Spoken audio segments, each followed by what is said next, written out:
Welcome back to the show. Today, we're breaking down a fascinating capital rotation story out of Wall Street. A major institutional investor doubled their money on Nvidia, and instead of riding it indefinitely, they took profits. But here's the more important question. Where did that money go next? And even more importantly, does that new bet actually make sense? This episode is not about copying big investors. It's about understanding how to verify their decisions using a structured investment framework. Let's dive in. Before we talk about the stock itself, let's talk about process. Many retail investors make the same mistake. They see that smart money bought something and they follow blindly. That's not investing, that's outsourcing your thinking. A better approach is structured verification. Here's a disciplined framework. Identify what large institutional investors bought or sold. Run the company through a valuation model. Stress test growth expectations. Examine competitive positioning and industry risks. Only then consider whether it deserves further attention.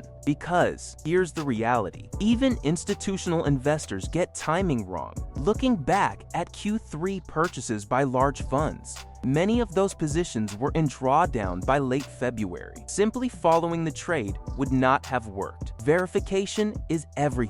Let's talk specifics. Whale Rock Capital significantly reduced its Nvidia position in Q4. Their estimated average purchase price, around $77 per share. With Nvidia recently trading near $195, that's more than a double. That's disciplined profit taking. They didn't fall in love with the stock. They harvested gains, and then they reallocated capital. One of the most notable additions, SanDisk. SanDisk is not a flashy AI GPU company. It's a NAND flash memory and storage solutions company. You've likely used their micro SD cards. So why would a fund that profited massively from Nvidia pivot into storage? Because AI isn't just about compute power, it's about infrastructure. AI data centers require massive storage capacity, high-speed memory, data transfer efficiency. While GPUs drove the first wave of AI investment, memory and storage are becoming the next bottleneck. That's the thesis, and the market clearly bought into it.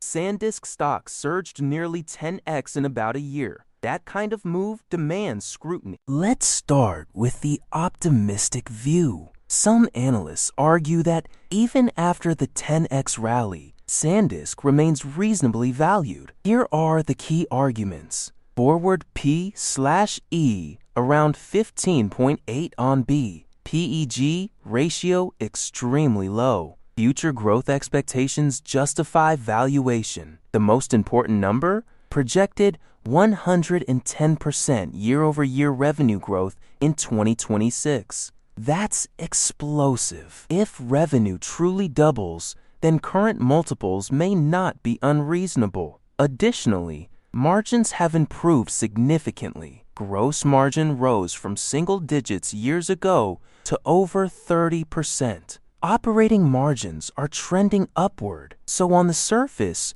there is a legitimate turnaround story. But there's another side. Interestingly, just days after bullish reports, another analyst issued a strong sell rating. Why? Three major concerns. SanDisk holds roughly 12% market share. This is not Nvidia-like dominance. They face competition from Samsung and others. This is a competitive industry, not a monopoly. Memory markets are notoriously cyclical. Current supply shortages may normalize within 1 to 2 years. If supply catches up, pricing power declines, margins compress, growth narratives weaken. With a market cap near $92 billion, critics argue the stock already reflects future optimism. Buying after a 10x move means you're paying for perfection, and perfection is rare. There's another risk few investors discuss.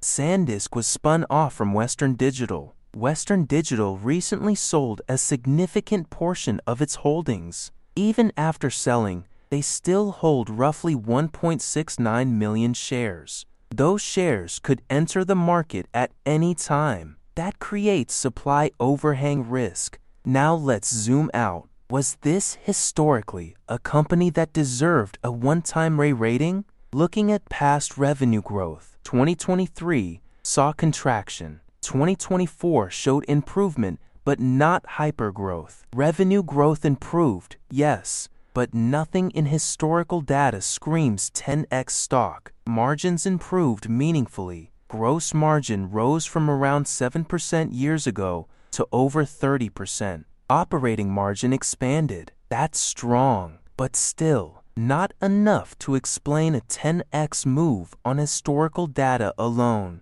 which tells us something critical. The stock price is discounting future expectations, not past performance. Projected revenue growth for 2026 is 110%. That's massive. But here's the key question. If revenue doubles, does that justify a 10x stock move? Even aggressive growth projections don't fully explain that magnitude of price appreciation, which means multiple expansion and sentiment played a major role. And sentiment is volatile though running conservative assumptions through a structured valuation model, adjusting average growth to around 30% instead of extreme projections still shows theoretical upside. But theoretical upside doesn't mean low risk. There's a difference between intrinsic value and market psychology. And at this stage, psychology is stretched. From a technical standpoint, RSI levels reached overbought territory. Historically, better entry points occurred when RSI dropped toward the 30 to 40 range. Momentum investors may continue riding the trend, but disciplined capital often waits for cooling sentiment, consolidation, re-rating after earnings validation. This isn't isolated. Many AI-related names experienced explosive Q4 rallies followed by corrections. Software leaders, AI infrastructure plays, and speculative tech stocks have shown similar patterns. Capital rotates, narrative shift. Early buyers win big. Late buyers face volatility. So what's the conclusion? A whale doubled its money on Nvidia. They locked in gains. They rotated into SanDisk. That doesn't mean we copy. It means we analyze. SanDisk may still have long-term potential if AI storage demand accelerates sustainably. Margins continue expanding. Supply constraints persist. But after a 10x move, risk-reward dynamics change. This is no longer a hidden gem. This is a high expectation growth play. And high expectations are fragile. The lesson today isn't about SanDisk. It's about discipline. Study institutional flows, but verify independently. Understand both bull and bear cases. Respect sentiment cycles. And remember, stocks don't move based on past performance. They move based on future expectations. And when expectations get extreme, volatility follows.